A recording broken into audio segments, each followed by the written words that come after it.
Welcome to the Emerald City Hockey Podcast.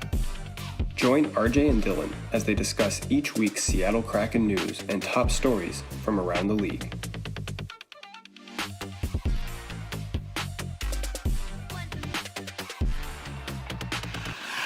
All right, RJ. Not a ton of news this week, but the stuff that we do have is actually really, really exciting.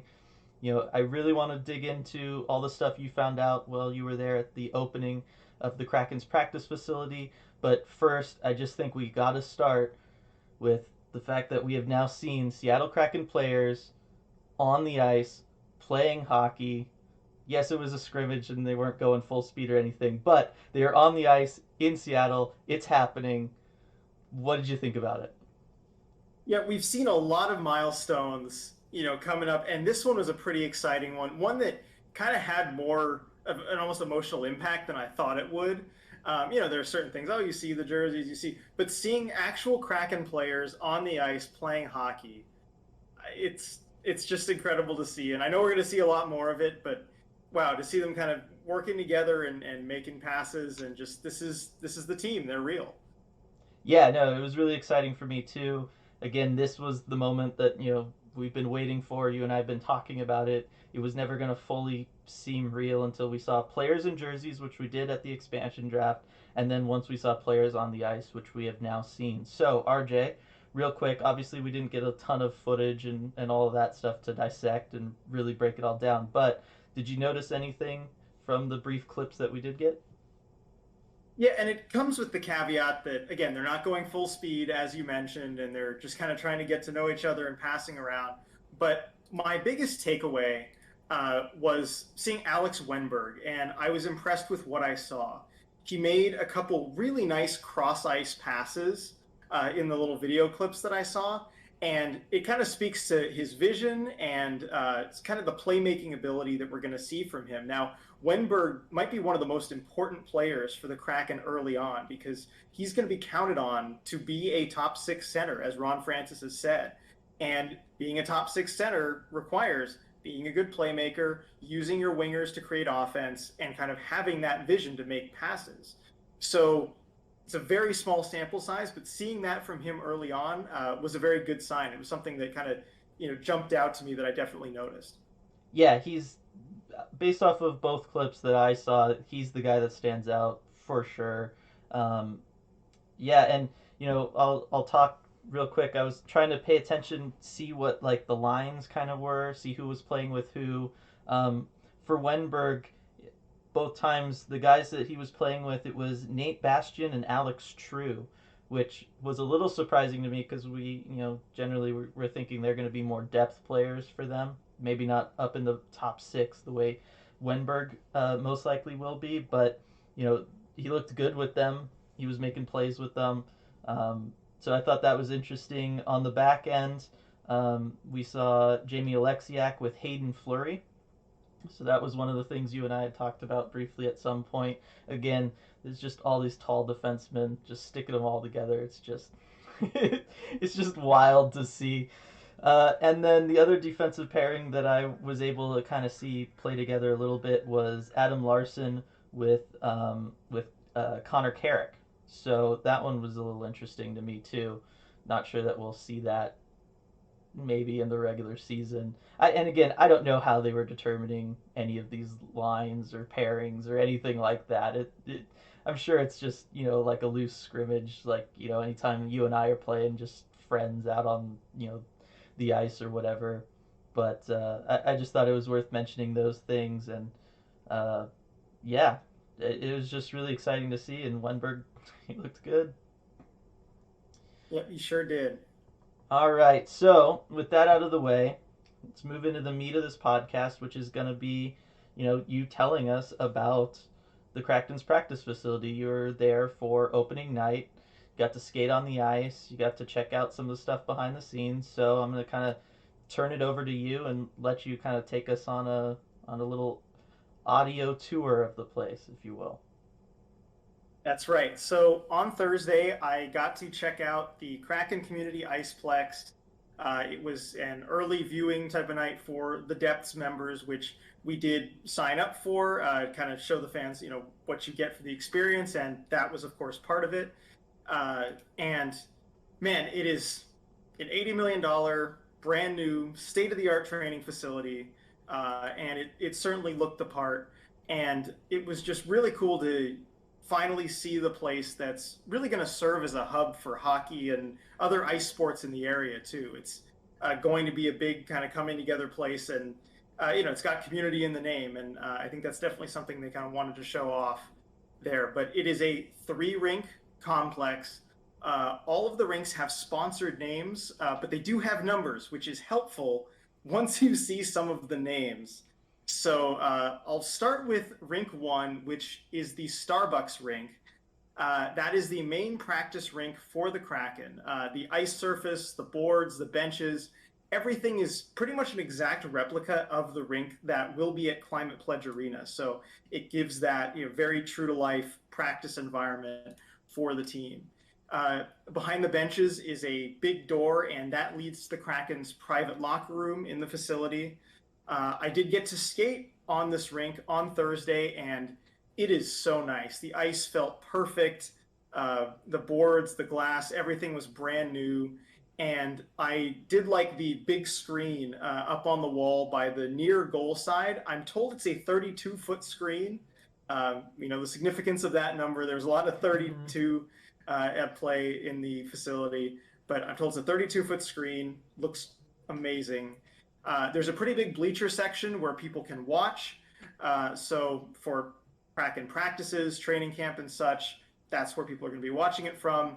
And the bleachers are made of wood, not the usual metal that gets all cold. So it will be a very comfortable viewing experience if you're watching a Kraken practice or, beer league game, some kind of event.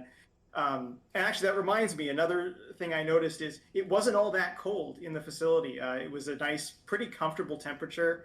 I was wearing this jacket here. I didn't really need it. I could have gone in just a t-shirt and been okay. So that was nice. I know some ice rinks get very, very cold, and it can be a little uncomfortable for spectators, but that was not the case here. So then there's Rink 2, which is called the Smart Sheet Rink. And that's to the right of the main entrance, as you come in, kind of facing the stairs. And you'll know which rink this is when you see it, because 1, it doesn't have the bleachers, and 2, it says Smash Goals in big white letters on the far wall. So that is definitely noticeable. So this rink was also nice. I got to walk on it, kind of walk on the ice. They had some activities set up. You could shoot pucks at a net. You could try curling. You could try sledge hockey, which was really cool. It's also a nice rink. So next to the rink is where most of the regular locker rooms are. So these are the locker rooms that you'll be using if you play, adult league or for youth hockey or for, I imagine, figure skating too. The locker rooms kind of for most of us. And so I poked my head inside, and they are clean and very spacious. There's nothing too special about them. I'm not sure if they're totally completed yet. I think they are. But they're clean and spacious, which are two very important things. Certainly, if you've been on a hockey team in locker rooms before, having that extra space, very, very important. And finally, there's Rink 3, which I will just be calling Rink 3 because here's the first name. Now, you ready for it, Dylan? Mm-hmm. It is called the Virginia Mason Franciscan Health Rink. Yeah, it's Rink 3. It's a little bit of a... Yeah, it's Rink 3. It's a mouthful. So it's Rink 3. So Rink 3 was still covered up because it was being used for jersey storage initially, and then later it was being used for the opening celebration. They hosted a couple speakers there, so they had some chairs there for that. They had various tables and booths. They had a job booth thing for the Climate Pledge Arena, and they had some other booths and things to do. But they also had a cool inflatable ball hockey rink for the kids, which I really like to see. It was awesome to watch the kids play ball hockey on that inflatable rink. Hopefully they kind of bring it places, maybe to schools or whatever. But I did like seeing that. I think that'll be a good community outreach tool for later. So I'll have a better read on Rink 3, later once I get to see it, once the ice is actually out. But it's the one on your left if you're looking in from the front entrance. So now let's get to some of the other features. So that was all downstairs. The 3 rinks are downstairs, and there is a staircase kind of by the front lobby. And as you walk upstairs, like right up the stairs on the left side, there's the team store, which has just about everything you could want. T-shirts, hats, pucks, jackets, everything except jerseys, of course, which will be coming in a couple days on the 15th.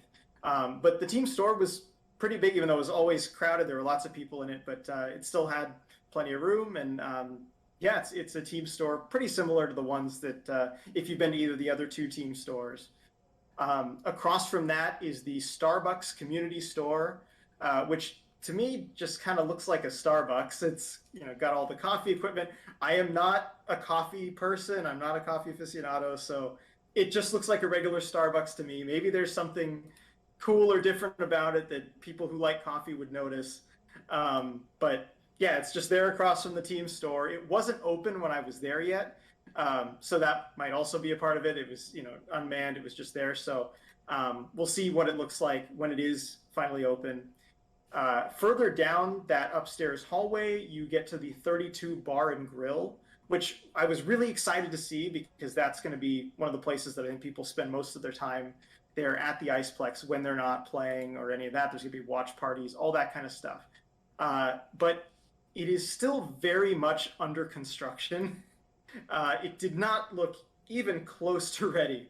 So they have a month's time to kind of get it ready for the start of the season. And I'm not a construction expert. I'm confident they will, but it's definitely not ready yet. So I didn't get too much of an indication of what it's going to look like. But it looks like it's going to be kind of narrower and long. It's going kind of across the 2 rinks lengthwise. So that it had that kind of shape to it. But that's the 32 Bar and Grill. Next to that, the Kraken offices are also there. I didn't really get to see any of the inside, but from the outside window, they look pretty nice, as you would expect. Let's see, one more thing on the downstairs. Right as you walk in, they have kind of the front desk. It's a skate rental station. It also has a snack bar. I noticed there were pizza, there was popcorn, some drinks, standard snack bar fare. And so that's the front lobby. And I think that covers just about everything that was there. But it was a really nice facility. It was great to finally see it. And I am certainly looking forward to playing some of my hockey games there, being there for Kraken training camp, and all the fun events that are going to come with it. Yeah, and I just want to reiterate how important it is that it's got the wood benches for the bleachers over the metal benches, because you and I have both been at various rinks, and when they have the metal benches, oh man, if you're not bringing at least one blanket, sometimes maybe 2, to put down under you, that you're standing basically.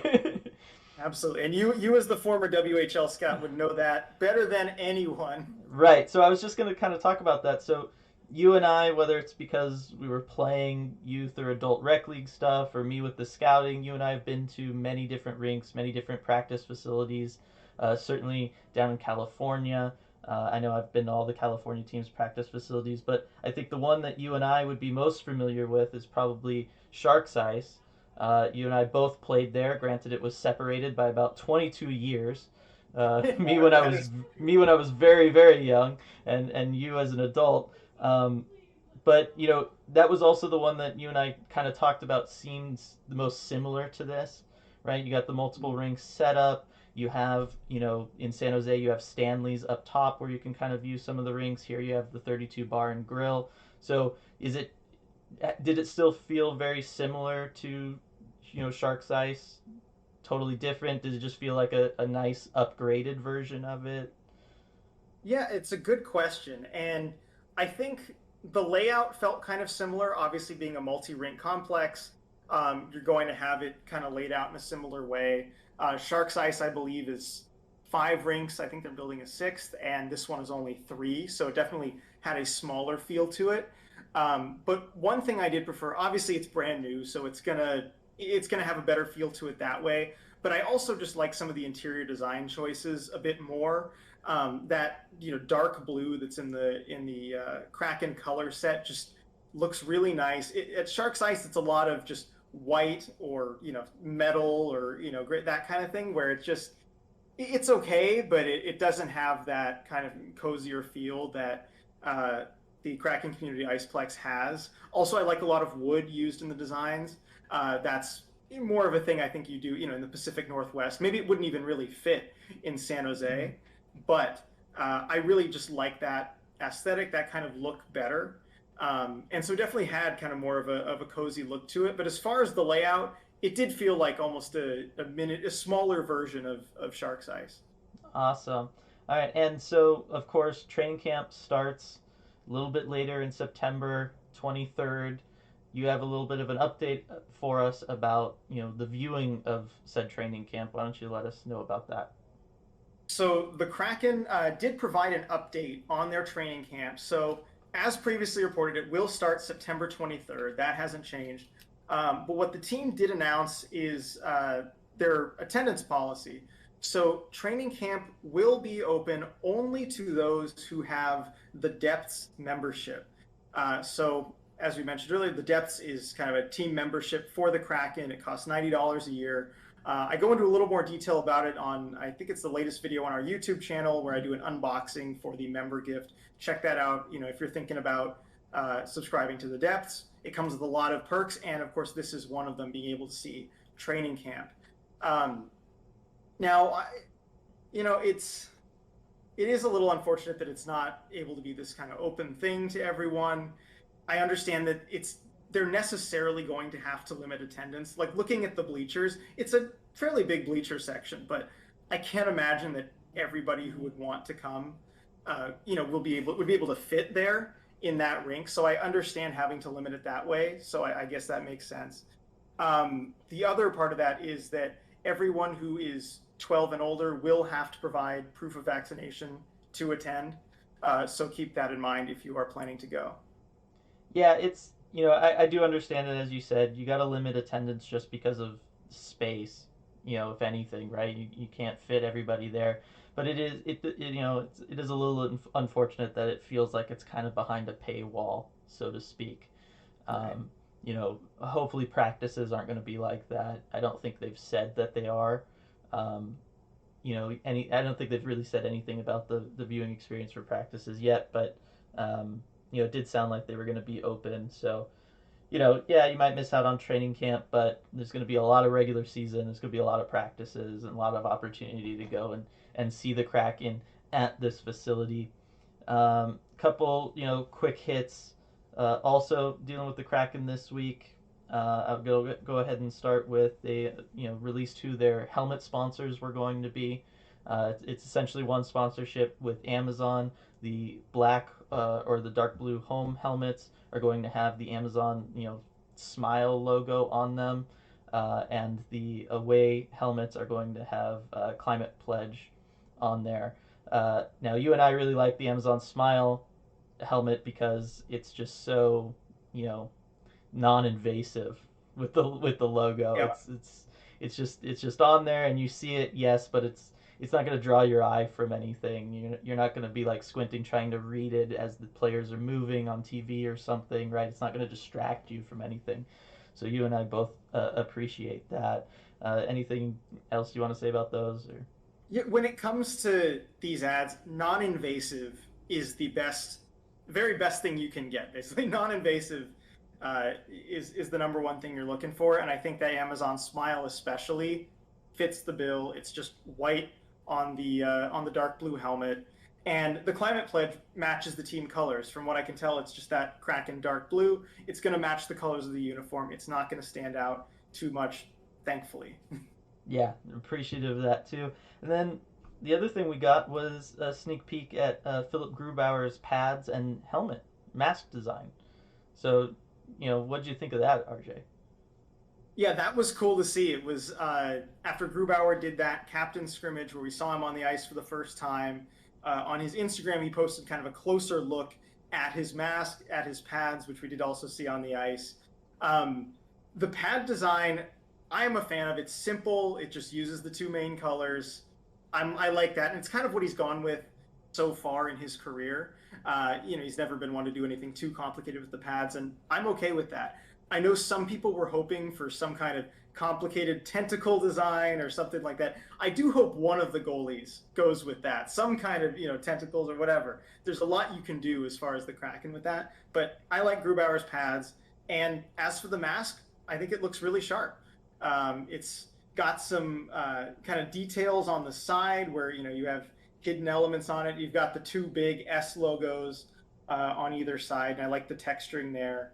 I like that he has a like the German eagle crest kind of hidden away on the side, which I like that subtle detail. I think we'll be seeing him in the Olympics playing for Germany in February, hopefully.